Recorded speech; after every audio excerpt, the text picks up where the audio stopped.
Um, Okay, so since this event is part of the Nature of Writing series in partnership between Village Books and the North Cascades Institute, I'm going to invite Kim Nelson to say a few words. Kim is the marketing and executive assistant for North Cascades Institute. She's worked for the Institute for a year and a half. And before that, she worked as a naturalist, ornithologist, and park ranger. She also currently serves on the board of Skagit Audubon Society as the chair of youth education. So welcome, Kim. Oh, you're muted.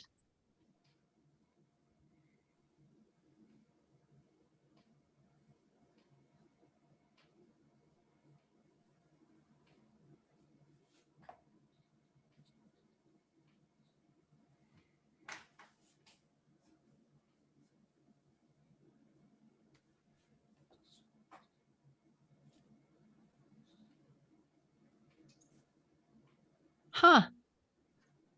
I'm so sorry. I don't know why we can't hear you.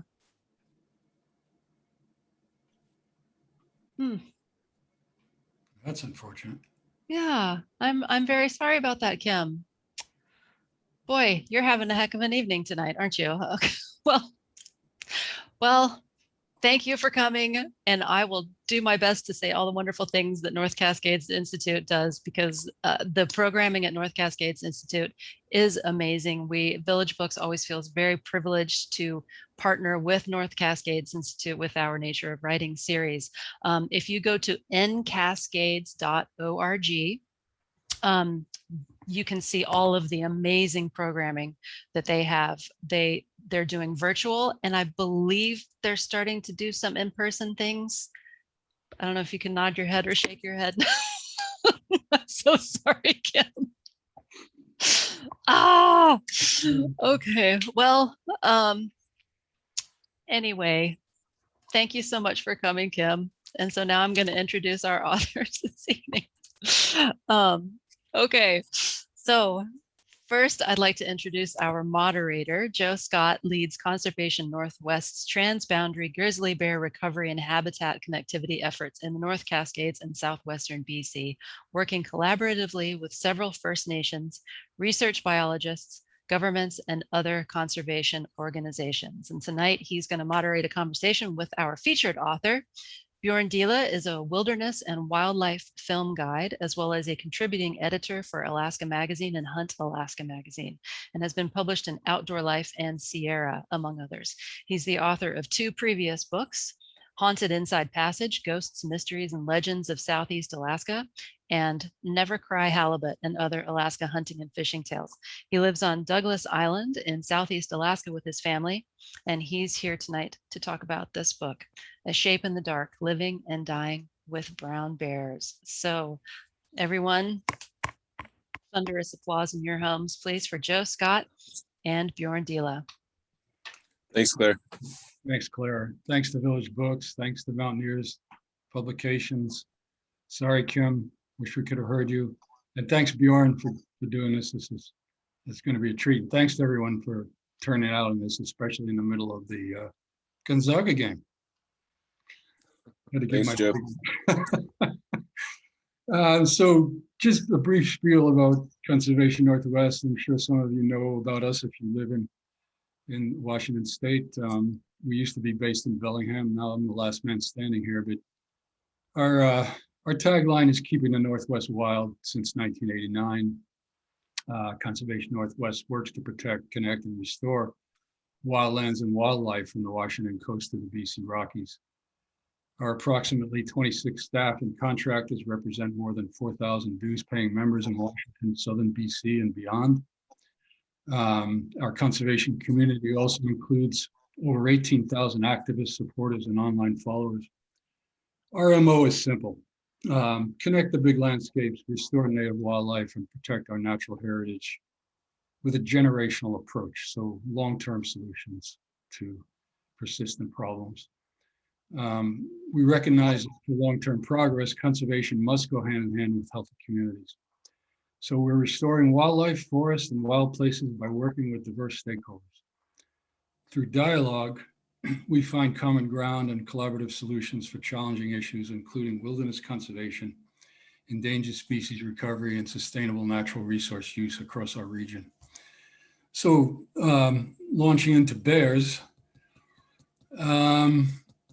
I came to Conservation Northwest because it was the only group at the time, many, many years ago, back in the day, whenever the hell that was, advocating for restoration of grizzly bears into the North Cascades. And Bjorn's book comes at a pivotal time for us in the Pacific Northwest. The federal government initiated a process in 2015 to determine how, not whether, to restore grizzly bears to the North Cascades ecosystem.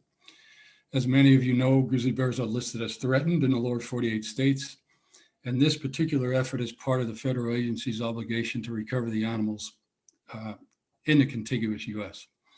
They're doing fine in Alaska, so we're not talking about that. And just as a point of reference for everybody, I will use the terms grizzly bear and brown bear interchangeably. They are the same species. Brown bear generally refers to the bears that are coastal, and grizzly bear is a term that more refers to the interior brown bear. So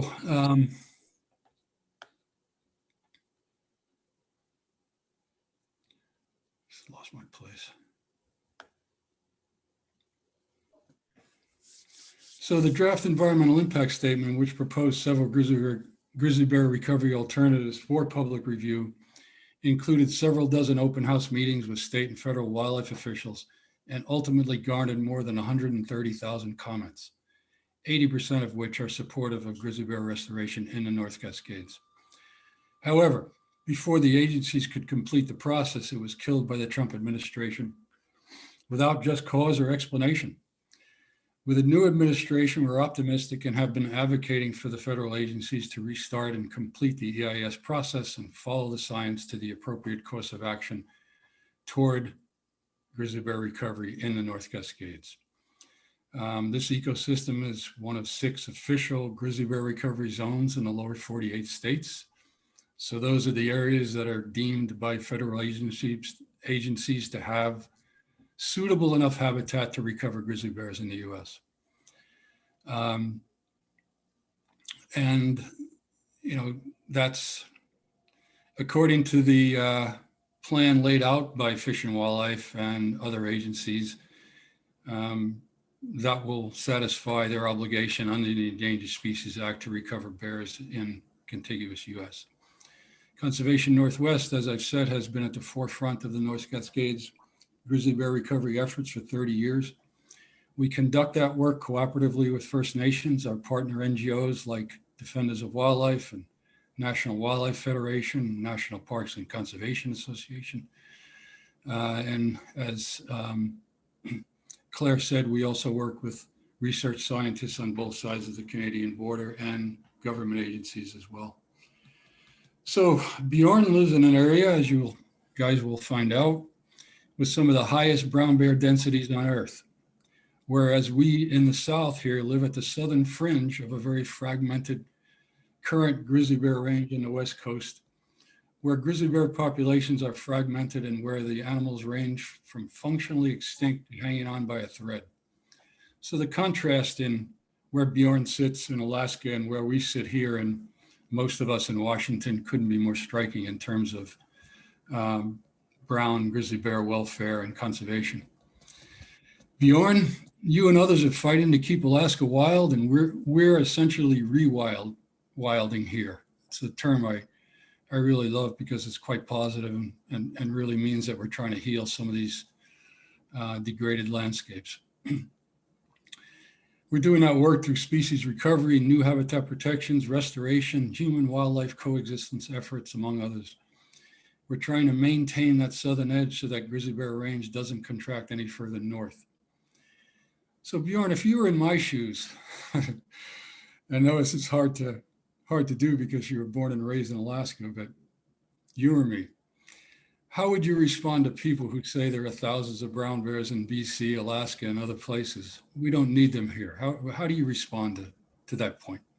Yeah, thanks, Joe. It's not a question of need necessarily. It's a question of, what sort of possibilities you want your life to have. And if, you don't want wilderness, then I guess that's your deal. But if you are like me and a lot of other people, you know, there's nothing more just kind of rewarding and riveting and then having a wild place, and there's nothing more iconic or more that speaks of a wild place more than a grizzly bear. So for me, it's like, well, you know, you can live in a cage if you want. I mean, that's all you need is water and food.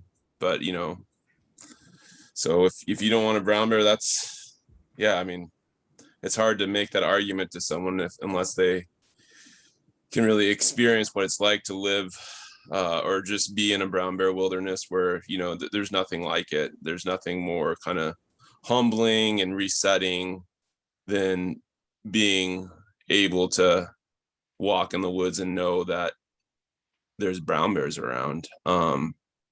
So I feel like for people down south, I feel bad for folks who don't get to have that experience. And just kind of that, you know, on one level humility, but also just that awe. There's few things more awing than encountering a brown bear in the woods, especially. And if you cut that experience away, it's like cutting, you know, I mean, it's a stupid analogy, but it's like, you know, you don't need pizza, but we all love pizza. And, you know, we don't need brown bears in one sense, but you just cut a whole lot of possibilities away if we don't have them. And for me, it's like, you know, we're indebted to future generations that they can have that opportunity to see a brown bear, to experience that. And just, you know, if you have a brown bear, that speaks to the fact that the whole ecosystem, if you have a good, healthy population of brown bears, that speaks to the fact that the ecosystem is operating well, which means that it benefits everyone else, including people, you know, everyone, kids, fishermen, hunters. If there's grizzly bears there that are thriving, we're doing good. If there's not grizzly bears thriving, we're not doing good. So Could have said it better. If there's grizzly bears in the system, you know it's wild. I mean, we predicate our lives, my wife and I, on getting to places where bears live because we know they're wild, and we're gonna have, you know, like you say, a humbling but expansive experience in doing that. So kudos, my friend. I couldn't agree more. You know, I can't help when I meet somebody like you and notice that we come from such diametrically opposed backgrounds. I mean, I'm a city kid from the East Coast. I grew up in the shadows of Manhattan skyscrapers, and you know, we didn't camp. We didn't have any experience doing that stuff. We didn't do any of it. We played baseball on sand lots and pick up basketball on the courts, and that was our outdoor stuff. But you know, you grew up in Alaska, but we sort of wound up in the same place, the rather unusual position of advocating for brown bears. I still am flummoxed that I actually got to this place I'm in, and I'm at and doing this work. Is it the animal itself that's so compelling, you know, what it represents, or just a series of coincidences that brought us both to this same Zoom room talking about brown bears? What are your thoughts on that? I mean, you just answered some of that question, but yeah, you know, for me, wilderness has possibility, and you know, you can go be free, go just kind of have room to think and not have other people invading your space and stuff like that. So, you know, there's nothing more wild than a area full of brown bears. So yeah, on one level it is the animal. I mean, you can just, just look at that animal right there. You know, so many people, I've done bear viewing for years, and people want to look into the eyes of the brown bear, and it's just like, it's incredible. Not that they want to look in your eyes, and generally when they do look in your eyes, it's nothing good's about to happen. But you know, the animal is just so awe-inspiring. And I think to be in that position where you can have just sincere awe and humility it's a real gift. And something that I think a lot of us can use more of. You know, I think if there's something wrong with you, if you go in a brown bear wilderness, you'll probably get cured, in the sense that everything that didn't matter, all the superficial stuff and all the stuff that's weighing on you, just kind of goes away, because you know, you're focused on just the animal and just, coexisting in a way that keeps you alive and all that good stuff. So Yeah, I mean, you keep bringing up these kind of common themes that weave through the bear and the places and the mentalities we share, and we go to these places. I mean, it's awe, it's humility, it's you feel alive. I mean, that's the bottom line. And when I did my first hike when I got out of New York, it was that feeling, and it just escalates from there. So, I'm kind of curious that I know you had two books before this, but was there a moment when you got the idea to write this book? Did you have an aha moment or something that just percolated as your bear experiences multiplied? Did you set out when you started guiding and doing this stuff to write a book about it? yeah, I'd say maybe 2010. I did a long, mostly solo trip across the Brooks Range. And, a lot of that trip was just spent dodging brown bears. And that earlier in the summer, I'd been commercial fishing and doing stuff on the ABC Islands, which is northern southeast Alaska, which are full of brown bears. I just kept having all these crazy bear run-ins. And kind of at the end of that year, it was like 6 months of steady just interactions with brown bears. It was kind of starting to think a lot more about our relationship with brown bears and the history and all the stuff that I've been raised to think living in Alaska. And then someone asked me to start guiding brown bear viewing trips. And I was like, I didn't even know that was a thing, but it was like, okay. And, you got a lot of time where you just sit there waiting for bears. So, just kind of think about it. So yeah, I mean, on one level, I think the book project started 2010 because I really wanted to be a writer. So over 10 years kind of is how long this book's kind of taken to be written. But then on another level, this book started, kind of my earliest memories with my dad taking me camping on Almerty Island, which the Tlingit people who've lived in Southeast Alaska, since time immemorial, called Kootznoe, which roughly translates to Fortress of the Brown Bear.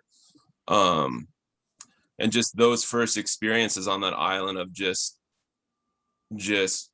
huge old growth forests, streams full of salmon and brown bears, and just like, even as like a 4-year-old child, I was just so well aware of like this, there's something very special about this place. And, I still get that same feeling 30 plus years later when I go on that island. And it's just like, there's something really special about, this brown bear wilderness. So. It is. I had that same feeling when we went there. It's like crossing, these old sci-fi movies where the guys go to this island where King Kong lives. It's sort of like that. You just, you go from Juneau there or Douglas Island and you get to this place, and it's literally another world where you see these giant footprints in the mud and in the sedge meadows and all these things. And you're just struck by the primordial nature of it. It's actually quite striking. But despite the wildly different environments in which we work, Bjorn, do you see parallels in the work of bear and habitat conservation? And is it? Absolutely. I think, it's, people will be like, oh, Alaska is this wilderness. And it's like, well, Washington was a wilderness not so long ago. There are grizzlies everywhere in the early 1800s, and they disappeared. And, there's always this push. There's always this push to degrade habitat. Where this photo was taken of this brown bear on Chichikov Island, we had the roadless rule, those protections stripped during the Trump administration, and like that bear's home has been opened up to be clear-cut logged, and basically, hopefully that will change, because like something like 80 to 90% or even more of folks did not want those protections stripped. But so on one level, people like look at Alaska as like this pristine wilderness that is going to be around forever, but that's not true.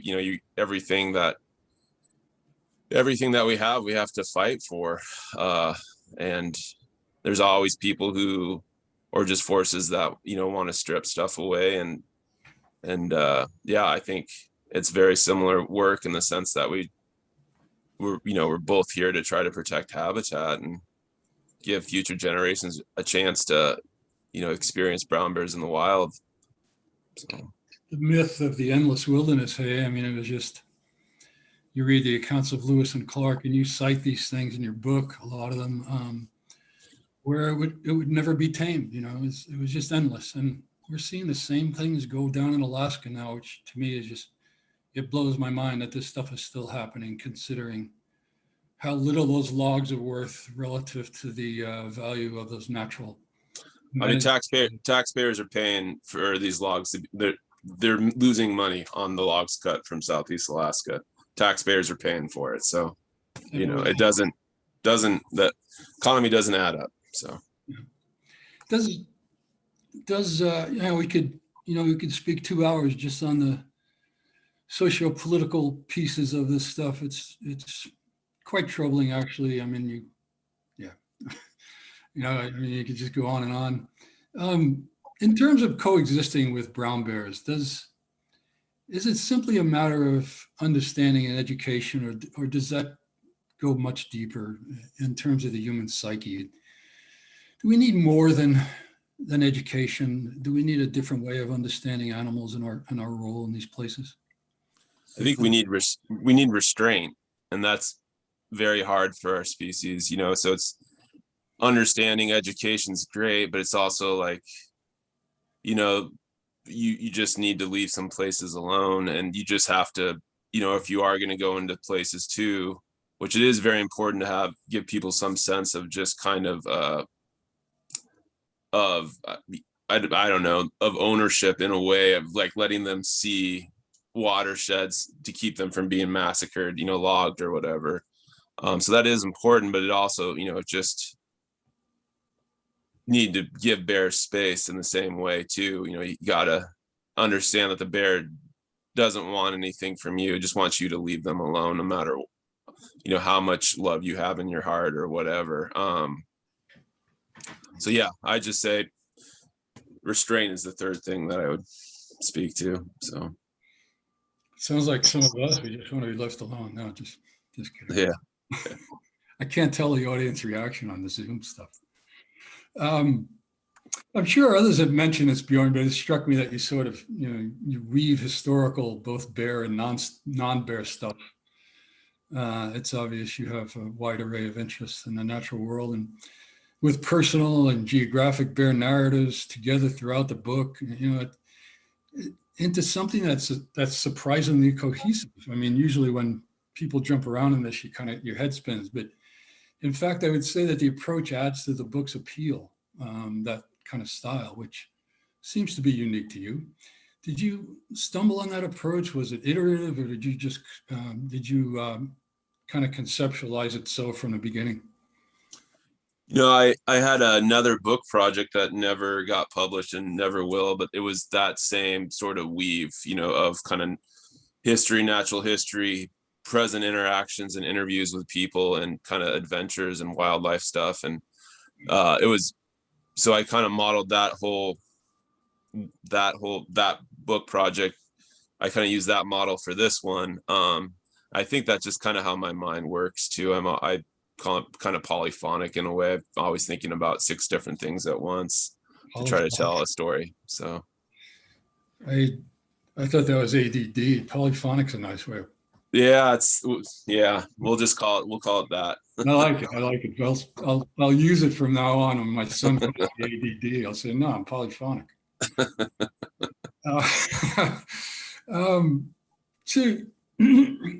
Thing I'm curious about too, you immerse yourself in brown bear habitat for work and recreation, and but you don't shy away from talking openly about the potential dangers that the animals pose to people. And this is always on the back of people's minds when you talk about bears. I think everybody, is aware of the one story or the incident that they've heard of, or the several incidents that they've heard of. And but you talk about it even insofar as your own fears go. You grew up in this place, and you have a lot of experience, and you do solo hikes in bear country, but you face it. but you also point out that we can coexist with behavioral knowledge and such. Do you struggle with how to walk that line? How do you talk to folks who are conflicted by their respect for grizzlies and what they represent and their fears? I mean, again, we touched on this earlier, but I guess the ultimate question is, in your mind, what's the single best tool for folks to have at their disposal to coexist happily and comfortably with brown bears? I'll say, I've spent, I work with brown bears. That's how I make most of my money, and spend a lot of, I spend 5-6 months a year almost, on one hand, one way or another, in brown bear country. And I've been doing it for years and years. And I'll be honest, I'm still afraid of brown bears. There's anyone who says they're not afraid of brown bears is probably not being honest, or else there's something wrong with them. But I mean, there's fear everywhere. And I think one of the things that brown bears can teach you is that they're actually, if you do things a certain way, they're actually pretty easy to coexist with, to communicate with. I mean, you can talk to bears and they respond really well.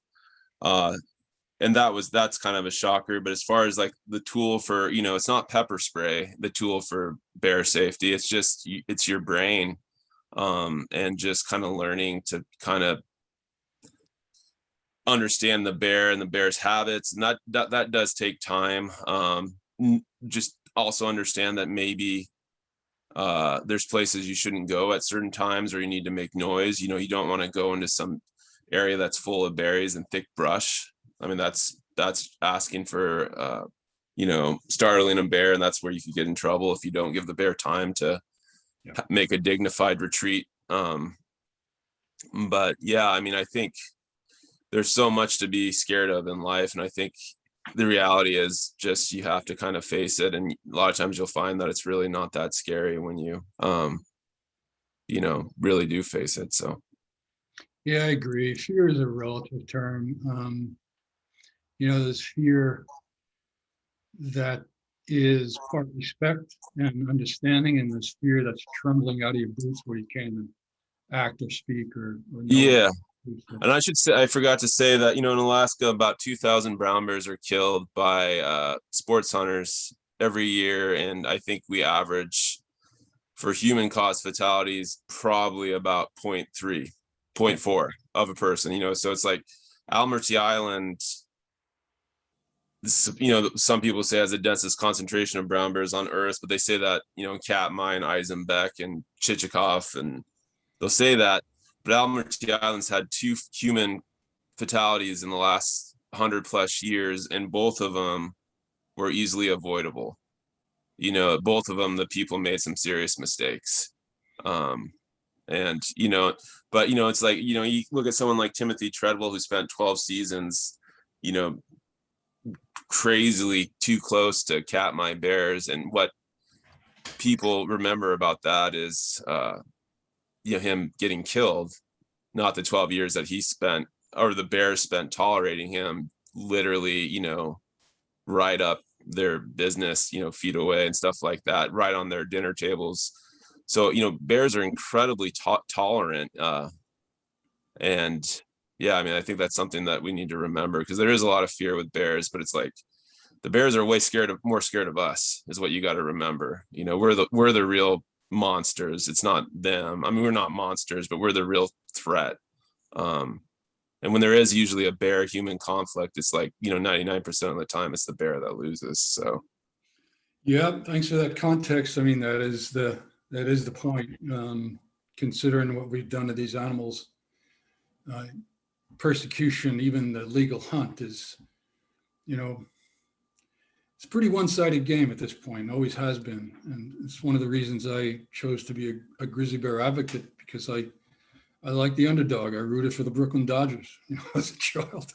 So it's, it's no secret who has the short end of the stick here. And I'm glad you pointed that out, because even in the big parks here, where we have so many more visitors in Yellowstone and Glacier, uh, attacks and injuries to human beings and deaths. I don't have the figures in front of me. I used to, but I don't now. They're still quite rare. I mean, you have a higher chance of being struck by lightning than being killed by a grizzly bear in one of those parks. So, you know, talking about Treadwell, I don't think you have a conversation without mentioning Tim, but you know, much of the book explores the men who persecuted, hunted, or otherwise were compelled to interact with brown bears like Tim Treadwell.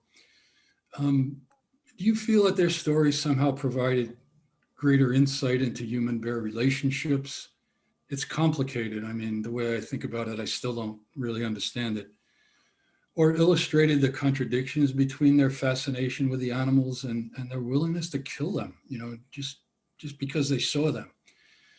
Or just provide a deeper history of human interactions with brown bears. What's in there? I'm still trying to, you know, Yeah, peel it yeah, back. After all these years of trying to understand it, I don't think I can say that I do.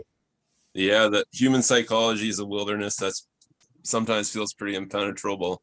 But yeah, I mean, you look at Meriwether Lewis, and he was more fascinated by the idea of, you know, of the grizzly bear, which they had a bunch of names for it at that point, you know, in 1804, white bear, red bear, yellow bear.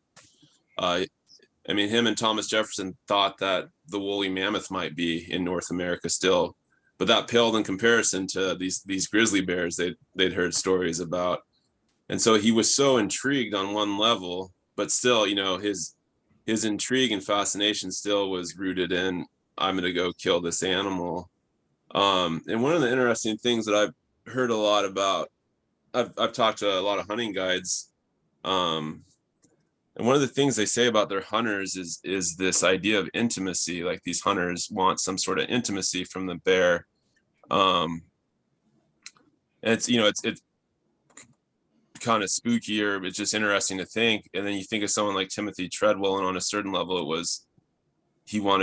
it seemed like he wanted intimacy from the bears too. But it's, you know, it's different. So it is just kind of these weird contradictions. I mean, the reason why some of the islands, like Almaty Island, is still probably the largest intact temperate rainforest island on Earth, is because two hunting guides, brown bear hunting guides, Carl Lane and Ralph Young, fought tooth and nail to keep it that way. And they had more say than all these greenies and all that, because I don't know, but you know, it was them, and it was Carl Lane specifically, aided by some other people too, who brought the case to the Supreme Court and all that stuff. And eventually, you know, their efforts, and you know, the Angoon Clinkets and other folks too, Sierra Club. That's the only reason why Almaty Island is not clear cut log. That's the picture right here is Almaty Island. That's why you have that right there, is because, you know, largely these two hunting guides fought tooth and nail. And likewise on Kodiak Island, when they really wanted to kind of turn the island more into a cattle preserve, it was the hunting guides who really advocated for the bears and kept it from happening. So it is just all kind of tricky, convoluted to, you know, and like, you know, Carl Lane and Ralph Young loved brown bears more than anyone, but they still made their life killing them. So Yeah, it is a very interesting and very complex relationship we have with these animals and predators in general, I think. I mean, we kind of the same dynamic with wolves, with the exception that, you know, wolves don't kill people, and occasionally grizzly bears do yeah, kill human beings. But you know, Bjorn and I were speaking before the event about Alaska still killing hundreds, I don't know, Bjorn, is it hundreds of thousands of gray wolves without any regard to the role the animal plays in the ecology of the area, and how critical those animals are to healthy ecosystems as top-down predators. But you know, some of the stuff that we protested against in the 70s is still going on up there. And you know, I don't know if it'll ever change. One must hope, but you know, I just I marvel sometimes at the mentality, because clearly A lot of hunters really respect and love to interact with these animals, just like a lot of us do, but yet they're compelled to shoot them. Um, what do we lose, Bjorn, when we lose an animal like a grizzly or a brown bear, even if it's just in our local area, even if it's just regional? Not talking about the species generally. What do we lose? You could look at a lot of the native stories that are, cross the northern hemisphere, and how often, particularly the brown bear, sometimes the black bear, is just referred to as kin. Like in Southeast Alaska, I think folks a lot of times call brown bear grandfather, or in other native groups will call it cousin or grandma. So it's like they say that, but basically in a way it's like losing a family member. You're losing this thing that, that like the native folks recognize that like this was so human, and they are so human like, and to lose that, to me, is one, just lose a ton of possibilities for people to have incredible experience and learn and have that reality stripped, is just, it's brutal. So I think the work that you're doing, and I think connecting habitat, preserving grizzly bears, that just kind of, to me, if that's hope for future generations, and just giving people the possibility to not to have that reality and not just be confined to screens and what media is telling them. And Yeah, so well said. I mean, the indigenous knowledge, the traditional ecological knowledge, as it's sometimes called, we come across the same thing with indigenous communities we work with here. Exact terms, grandfather, the grizzly bear taught us how to eat, taught us when to find those foods, taught us where to find those foods, taught us how to raise. There's a particular myth around raising twins, that grizzly bear mothers are so good at what they do that they taught the people how to raise twins, how to raise the young, how to pass on knowledge about where the foods are, and how to live in your environment. And that is the central message that I find culturally from these communities. It's very, very powerful and eye-opening in a lot of ways. And I think if people could hear this stuff, hear these people speak about their relationships to this animal, I think it would change their attitudes toward them. Because, as we lose this animal in these places, we're losing that culture. We're losing that connectivity to the past and to the roots of these indigenous cultures. We're losing we're squandering that natural capital. Same as we do when we cut down a rainforest. It's the same damn thing. So, I think we have the same experiences, even though we're 2,000 miles apart. I wanted to touch quickly, Bjorn, on hunting the animals. We don't take a position on hunting grizzly bears generally. We can't. I mean, we're trying to conserve them here, and it's complicated in a lot of ways. We're not there yet, obviously, but in brown bear populations that are hunted, and I know, and I'm not asking you for data. I don't think there is any data around this. At least I haven't seen it. But anecdotally, just your sense of things. Do you think these animals behave differently in areas where they're hunted versus areas where they're not? I mean, yeah, definitely. You look at Katmai, those bears are, I have one of my friends, who's a wildlife filmmaker, he calls those bears cattle with claws. And those bears, that's what Timothy Treadwell was, that's where he was at. And that they're, some of the most easygoing brown bears on earth, because they have so much salmon. There's such a dense population, they're well socialized, and they just make for really safe, easy subjects to be around. To a Katmai bear, 5 feet might be not, if you're 5 feet from it, that might be fine. That might not be stressing it. Where like this photo here is the Brooks Range bears, and a half mile might be stressing. If they see you at a half mile, you might be stressing them out. So yeah, my experience is that basically hunted bears tend to be just one. I mean, they're very smart animals. They remember everything. So they if they're hunted, they're much more skittish. And if they're taught bad lessons from people, whether it is from being shot, or just general disrespect, they tend to be more dangerous that way. And then likewise, in a non-hunted population, so this picture is from the Brooks Range. This is in Gates of the Arctic National Park. And those bears up there are not as socialized. They're a lot hungrier. They kind of hunt with sight. They're not feeding on salmon. So here's two bears literally coming right into camp to investigate, what her and her big cub's intentions were. I don't know, but I've had bears in the Brooks Range in the Gates of the Arctic see me from a quarter mile away and come running towards me. And it's just, they're hungrier. So to have that reaction, those bears haven't been hunted, I think, since the 70s. I think 1980, I think, was when they got stopped hunting. So there's all these bears up there. They generally react very afraid of you if they see you. But then you also have these bears that are like, well, maybe you're something tasty. So because they haven't been hunted. Well, and they're curious. Yeah, and they're always curious. So intelligent animals. I mean, we've had caribou run up to us to see what the hell we were.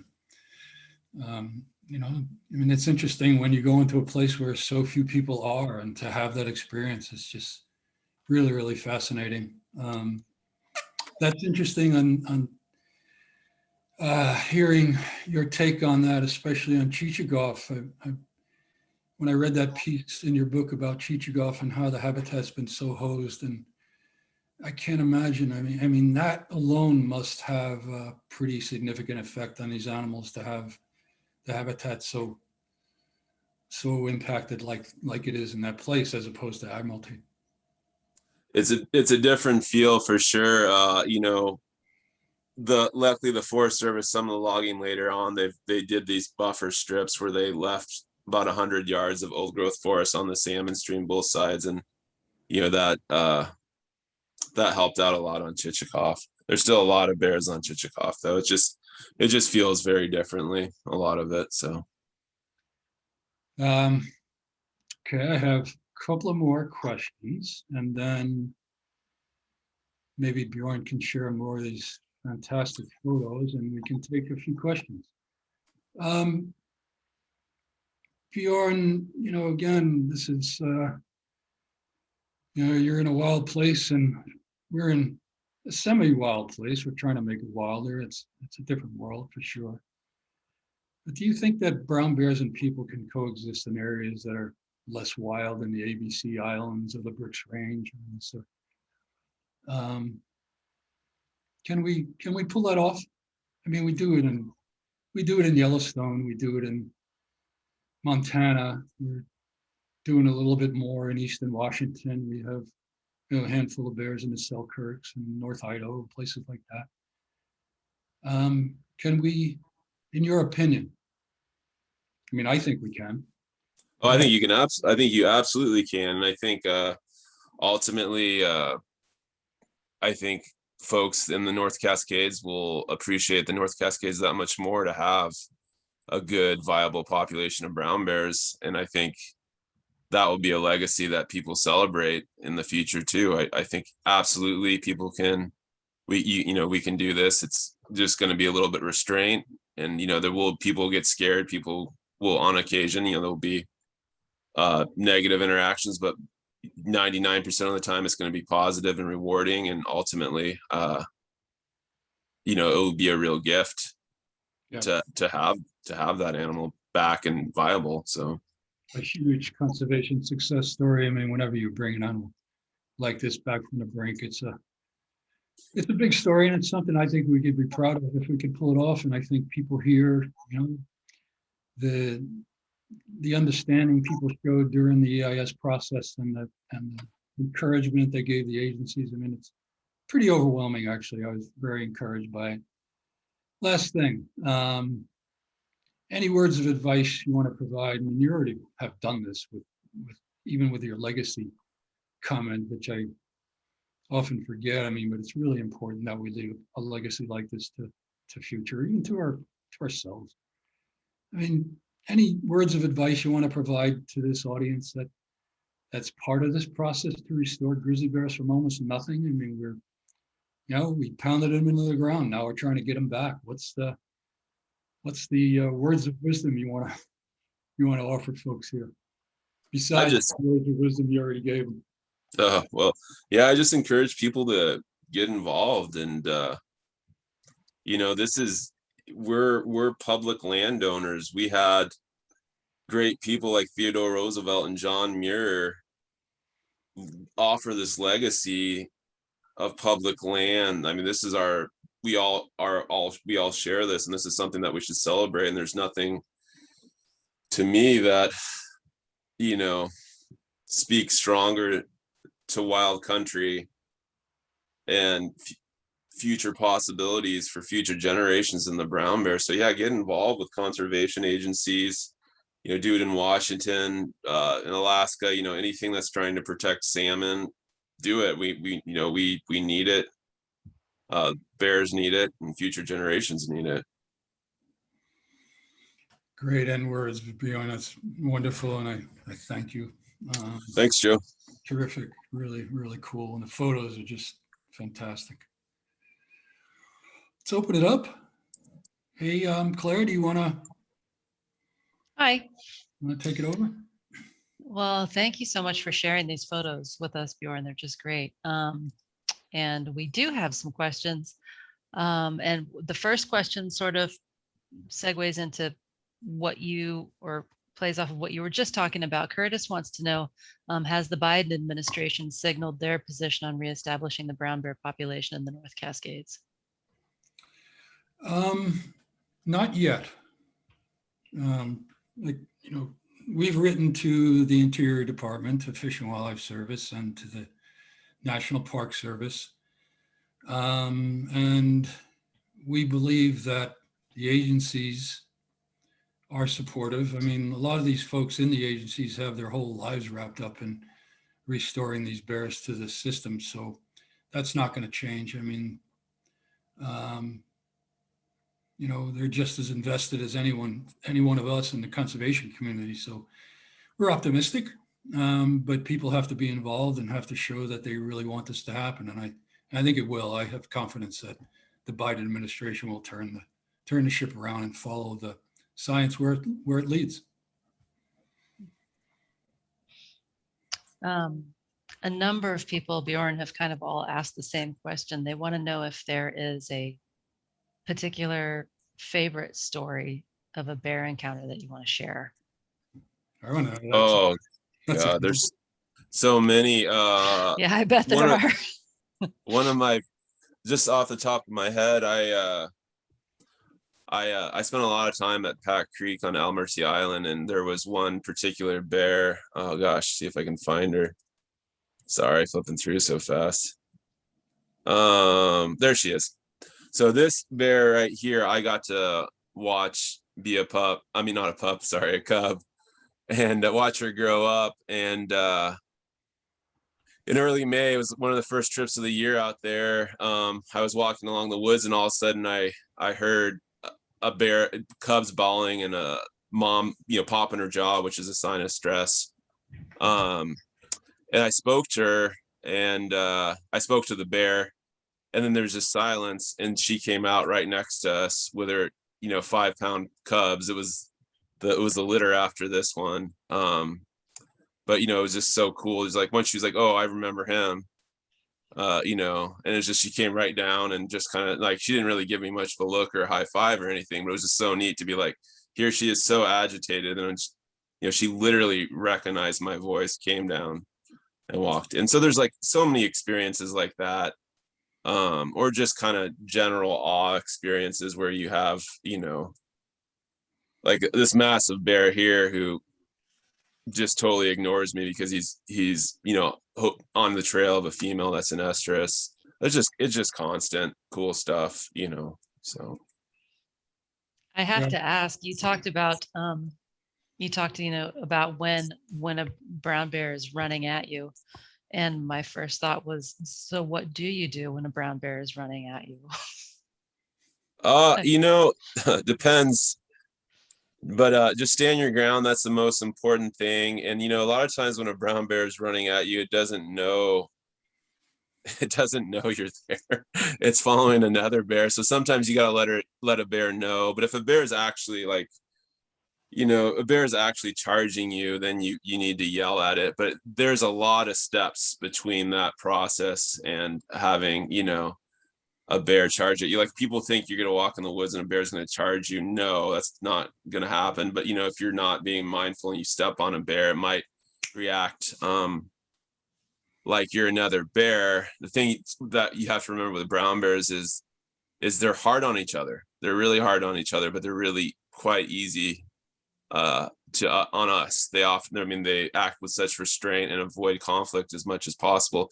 And they do that with each other too, but they still they'll view another bear as a potential threat. So if you come around the corner and you step on a bear, it might react to you like you're another bear. And it has two things it's going to do. It needs to get away, or maybe if you're super close, it might come and try to knock you down just to isolate the threat. But yeah, the Staying Safe in Bear Country video, it's on YouTube now. That's a great one for people to watch. I agree with most of it. And it gives you kind of a good handle of what to do if you encounter bears at close distances, and just traveling in bear country and all that good stuff. So, Okay. I thought this was an interesting question. Someone wants to know if you could talk about the differences between the behavioral differences between coastal bears and those more inland. How should that factor into the risk assessment when venturing into bear habitat? What are the coastal bears like versus the inland bears? Yeah, the Arctic bears, the inland bears tend to be less sociable, more curious, and sometimes more aggressive. Where the coastal bears have tend to have a denser population, so they're more sociable and more tolerant, more forgiving.